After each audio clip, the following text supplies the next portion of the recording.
Hello, it's Dr. Rhonda Johnson. Today is Monday, March 28th, 2022, and today I'm going to be discussing updates in pediatrics. Well, first, a study showing that school masking works.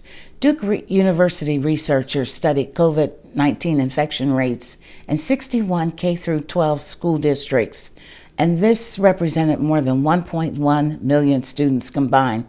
And guess what they found?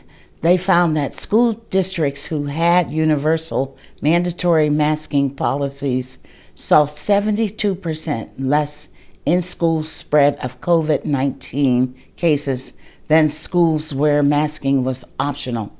Now, this study was published in the American Academy of Pediatrics Journal of Pediatrics on March 9th, if you want more information. Next, I'm going to briefly discuss pediatric deaths from COVID-19.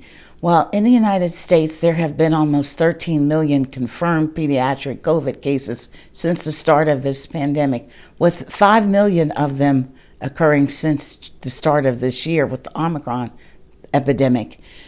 So as of March 26, there are a total of 1,374 children and teens have died from COVID, with 37% of these deaths occurring since 2022. So again, deaths in pediatric patients are rare compared to adults. But still, my heartfelt sympathy to all of the parents who have lost their children. Now, lastly, I'm going to talk about the Moderna vaccine for kids 6 months to 6 years. Last week, Moderna announced that it plans to ask the FDA to approve its COVID-19 vaccine under emergency use authorization for kids 6 months to 6 years. Now, we know there are at least 18 million children under the age of 5 in the United States, and this is the only group that's not yet eligible for COVID vaccine.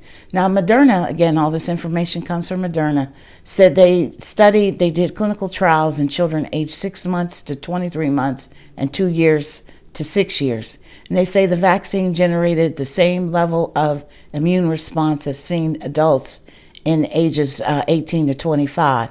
Now, the Moderna pediatric dose is 1/4 of the adult dose. It'll be separated by 28 days, just like the adult dose. And Moderna says the majority of their adverse events were mild or moderate, with fever being the most common side effect. Now, I want to say for the record, this is all Moderna company data. I've not seen any data yet. The data has not been reviewed by the FDA or its independent advisory committees, and I don't have an informed opinion at this time. So that's my message today. As always, my views are my own. Take care of your children and stay safe.